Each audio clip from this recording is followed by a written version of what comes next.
언제나 필승! 예, 반갑습니다. 필승입니다. 반갑습니다. 최근에 이제 5G 관련해서 제 필승이 유비쿼스 홀딩스를 탑픽으로 이제 분석을 아주 여러 번 해드렸습니다. 정말로 많이 강조를 해드렸고, 제 필승의 구독자분이라면, 제 필승의 영상을 좀 자세히, 그리고 집중적으로 좀 보시는 분들이라면, 분명히 좀 괜찮은 흐름을 보이고 있지 않을까.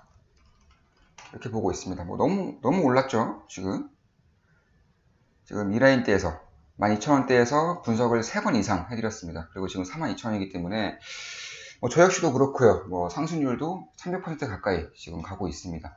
정말로 크게 오르고 있는 그런 기업 중에 하나입니다. 그만큼 5G 산업이 제가 필승이 말씀드렸다시피 100배 이상 2025년까지 100배 이상 커질 수 있는 산업이기 때문에 그 중에서는 분명히 10배 이상 주가가 상승하는 기업들이 나올 수밖에 없을 것이고, 미국뿐만 아니라 사실상 한국이라던가 중국, 일본 쪽에서 이 기술력이 굉장히 좋습니다. 특히나 한국 같은 경우는 이 신산업 중에서 반도체와 더불어서 전기차, 그리고 5G 이쪽에서 특히나 강한 면모를 보이고 있기 때문에 투자자라면, 특히나 이 성장주를 위주로 하시는 그런 투자자라면은 반드시 주목할 수밖에 없는 업종이 바로 이 5G였다. 그 중에서도 필승은 미국 시장의 진출과 해외 매출을, 미래의 해외 매출이죠. 미래의 해외 매출을 좀 봤을 때 아무래도 유비쿼스 홀딩스가 가장 수혜를 보지 않겠는가 해서 분석을 해드렸고요. 역시나 예감은 어느 정도 적중하고 있는 것 같습니다. 물론 트래픽 관련해서도 이제 국내 시장만 봤을 때도 정말로 크게 증가할 수밖에 없는 부분이 있기 때문에 KINX 이 종목도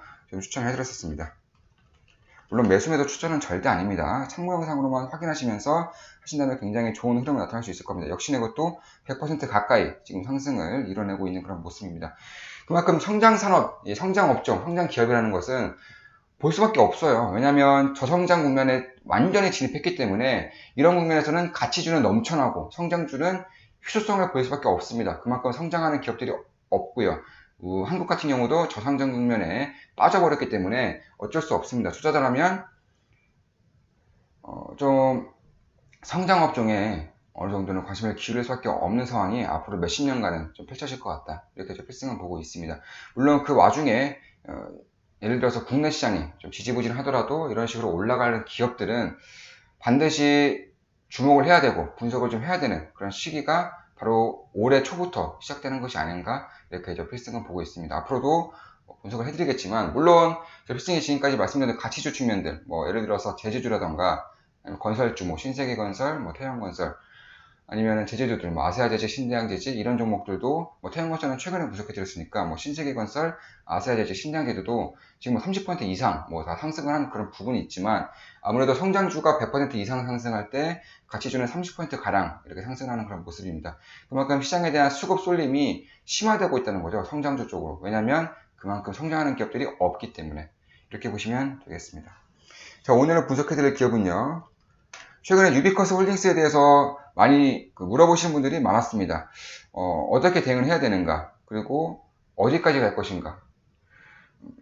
그에 따른 대답은 이미 300% 가량 이제 상승 중이기 때문에 지금 공격적으로 매수할 시기는 저 개인적으로는 아니라고 보고 있습니다. 왜냐면은 아무리 좋은 기업이라도 버블 상태에서, 그러니까 고평가 상태에서 매수를 한다는 것은 그만큼 이 홀짝 개념이거든요. 그러니까 올라가면 좋고 떨어지면 안 좋은 그런 개념이기 때문에, 그러니까 떨어지면 떨어질수록 좋은 기업들이 있어요. 그런 기업들은 저평가 국면 혹은 성장성에 비해서 충분히 평가를 갖지 못하고 있는 기업들은 떨어지면 떨어질수록 솔직히 말해서 좋습니다. 저 필승은 굉장히 좋아해요.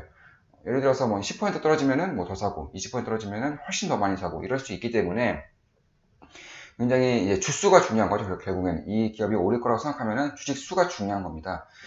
따라서 이런 기업들은 굉장히 좋아함에도 불구하고 유비쿼스 홀딩스는 지금 떨어지면은 더 살 수 있을까?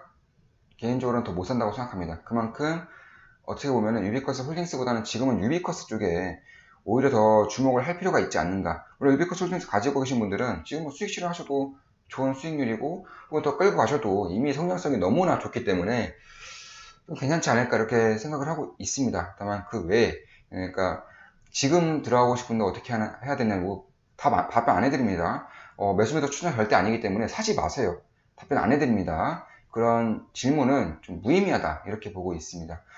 왜냐면은 매수매도 추천 절대 아니고 사라고 말씀드린 적도 없고, 그냥 영상 영상을 분석해드린 거다. 이 기업에 대한 분석을 제 개인적인 시각으로 좀 해드린 거고, 이 영상을, 이 분석을 참고하신다면은 분명히 100%까지는 아니더라도 어느 정도 도움이 될 수 있다라고 좀 판단을 하고 있습니다. 유비쿼스 같은 경우는 뭐 다 아시다시피 무선통신장비업체가 아니라 유선통신장비업체입니다. 최근에 이제 무선통신장비업체들도 이제 1차 상승을 보였고요. 그 다음에 유선통신장비업체들도 좀 상승을 보일 때가 왔다라고 보고 있습니다. 물론 올해까지는 무선장비 통신이 좀 강세를 보이는 것은 어쩔 수 없습니다. 실적이 받쳐주기 때문이죠. 다만 내년부터는 이제 통신사뿐만 아니라 뭐 금융업체들, 아니면 전자업체들, 뭐 자동차업체들, 뭐 할 것 없이, 아니면 소프트웨어들 다 유선장비를 다시금 깔아야 되는 그런 시기가 오기 때문에 좀 2020년도부터는 이쪽 시장, 유비쿼스 필두로 해서 뭐 다산 네트워크도 마찬가지고요. 이쪽 시장에 대해서는 좀 지켜볼 필요가 있다, 이렇게 보고 있습니다.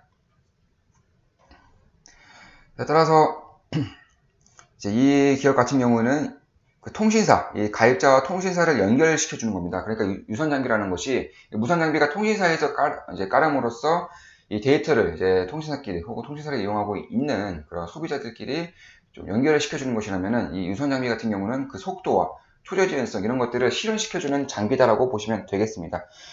그리고 이제 유비쿼스 같은 경우는 이제 KT와 LGU 플러스를 이제, 그리고 북미 쪽을 이제 대부분 이제 매출 쪽에 차지하고 있기 때문에 이 KT, LGU 플러스, 그리고 북미, 그러니까 미국이죠. 미국 쪽에 대한 투자가 굉장히 중요합니다. 근데 이 LGU 플러스, KT 둘 다 화웨이에 대한 그런 제재에 어느 정도 동참하겠다라고 밝히고 있기 때문에 이런 부분에 대한 수혜를 2020년부터, 그러니까 내년부터는 받을 수밖에 없지 않을까, 이렇게 필승은 보고 있습니다. 특히나 이 초저지연, 이 5G 핵심은 속도도 있고 뭐 용량도 있지만 사실상 가장 중요한 것은 초저지연입니다. 그러니까 자율주행차를 운용을 할 때 이 지연되는 것이 거의 없어야 되기 때문에, 뭐 아예 없어야 된다고 볼 수 있을 정도로 해야 되기 때문에 이 초저지연 스위치가 굉장히 중요합니다. 그래서 지금 국내에서는 다산 네트워크가 가장 잘 알려져 있지만, 사실상 유비쿼스 역시나 이 매출액 비중에서는 50% 이상을 이 스위치 매출로서 이제 차지가 되고 있기 때문에 이런 부분에 대한 수혜를 입을 수 있지 않을까, 이렇게 해서 필승은 보고 있습니다. 따라서 국내에서는 1위입니다. 1위. 이 유비쿼스가 이 유선장비 업체들 중에서 1위이기 때문에 이쪽에 대한 인프라 구축을 한다면은 역시나 가장 큰 수혜를 받을 수 있는 기업 중에 하나가 될 것이다라고 필승은 보고 있습니다. 물론 이 5G가 중장기적인 사이클이기 때문에 앞으로도 꾸준히 몇 년간은 더 지속적으로 주목을 해야 되지만, 지금 당장이라도 산업이 좀 태동하고 있는 시기이기 때문에 조금 더 깊숙하게 좀 분석을 할 필요가 있다. 그리고 더 집중할 필요가 있다, 이렇게 보고 있습니다. 그래서 이제 작년 2분기부터는 이제 실적 성장이 본격적으로 이루어지고 있고요. 수주잔고가 제가 좀 분석했을 때 수주잔고가 좀 크게 튀고 있습니다. 사실상 이 매출액과는 다르게 수주잔고가 더 크게 튀고 있기 때문에 아무래도 좀 내년 혹은 올해 하반기부터는 괜찮은 실적도 나올 수 있을 것 같다, 이렇게 보고 있습니다. 따라서 이 유비쿼스 같은 경우는 이제 유선 통신망에서 이제 강점을 보이고 있고요. 국내 1위이기 때문에 아무래도 KT, 그 LGU 플러스와 더불어서 이제 내년부터 혹은 2021년부터 미국이라던가 일본, 중국도 투자를 이제 시작을 하기 때문에 이쪽에 대해 해외 진출을 좀 볼 필요가 있습니다. 특히나 이 삼성전자가 이 무선 쪽에는 굉장히 강력한 회사가 있지만 유선 장비 쪽에는 여전히 의문점을 가질 수밖에 없는 기술력을 가지고 있습니다. 따라서 이 턴키 방식, 그러니까 너에게 A가 B에게 이 턴키 방식을 도입한다고 하면은 B에게 모든 제품 혹은 모든 생산과 모든 유통 이쪽을 다 전담을 시켜줄 테니까 너가 알아서 해라. 그러니까 우리가 판매를 해줄 테니 너가 알아서 다 생산해서 우리 쪽으로 붙여라. 이런 식의 턴키 방식의 진출이기 때문에 이쪽에 대한 기대감도 2020년부터는 더 커질 수 있는 그런 시기가 올 것 같다, 이렇게 보고 있습니다. 북미 매출도 17년에 비해서 18년 작년에 2배 이상 뛰었습니다. 100억 원을 기록하고 있는 만큼 역시나 좀 괜찮은 흐름을 보일 수 있는 것 같다. 특히나 그 재무 쪽에서도 굉장히 좋은 흐름을 보이고 있기 때문에 뭐 M&A라던가 시너지를 낼 수 있는 그런 인수합병을 할 수 있을 만큼의 그 자본 상황을 가지고 있습니다. 보시면은 다른 5G 업체들이 2016년, 2017년까지 적자를 내고 있는 기업들 대부분이었죠. 그럼에도 불구하고 이 유비쿼스는 시가총액이 2,300억 원, 대주주 비중 좋습니다. 50%가량 되고 있죠. 자, 그럼에도 불구하고 5G 업체, 통신장비 업체임에도 불구하고 이런 식으로 실적이 계속 나오고 있습니다. 내년부터는 본격적인 성장을 좀 이어갈 수 있지 않을까 이렇게 저 필승은 보고 있습니다. 분기별로 보더라도 괜찮은 흐름을 지금 이어가고 있기 때문에 좀 재무적으로도 유보율도 30%가량 가지고 있고요. 역시나 영업이익률이라던가 아니면 ROE 역시나 괜찮은 흐름을 보이고 있기 때문에 이런 것을 봤을 때 지금은 고평가 영역은 아닌 것 같다. 아니다라고 판단이 되고 있습니다. 그만큼 유비커스도 괜찮은 흐름을 낼 수 있지 않을까 이렇게 보고 있고요. 좀 유비커스 홀딩스에 비해서는 좀 안정적인 그런 추세를 그리고 있다라고 판단하고 있습니다. 그래서 좀 지금도 괜찮은 영역이라고 보고 있지만 좀 보수적으로 잡는다면은 좀 분할 매수 라인은 이 정도 이렇게 지지 라인이 형성되어 있기 때문에 이 정도까지는 괜찮은 분할 매수 라인이 될 것 같다. 42,000원대부터 4만원대까지 좀 괜찮은 흐름이 이어질 수 있을 것 같습니다. 특히나 지금 다시금 조정 이후에 상승을 보이고 있기 때문에 공격적인 투자자라면은 지금도 괜찮은 그런 라인이 아닌가라고 판단이 되지만 만약에 한 번 더 이 정도 라인까지만 좀 빠져준다면 괜찮은 흐름이 괜찮은 이제 투자 시기가 올 수도 있다라고 판단하고 있습니다. 자, 이것으로 방송을 마치겠습니다. 유비커스에 대한 분석이었고요. 5G 산업에 대한 이제 개괄적인 그런 분석을 해드렸습니다. 보시면 월봉도 보시면은 괜찮은 흐름을 이어가고 있죠. 다만 여기서 만약에 다음 달 정도에 조정을 보인다면은 이런 식으로 조정을 보인다면 굉장히 좋아질 가능성이 있습니다. 자, 이런 것도 좀 판단을 좀 하시면서 나아가시면 괜찮은 흐름이 나올 것 같습니다. 특히나 이 5월선과 10월선이 이렇게 이런 식으로 다시금 돌아나가고 있기 때문에 힘이 좀 더 강력해지는 구간이 조만간 올 것 같다라고 판단이 되는 부분입니다. 자, 방송 마치겠습니다. 구독, 똑똑똑, 구독 해주시면 감사하겠습니다. 유비커스 분석이었고요. 필승이었습니다. 필승!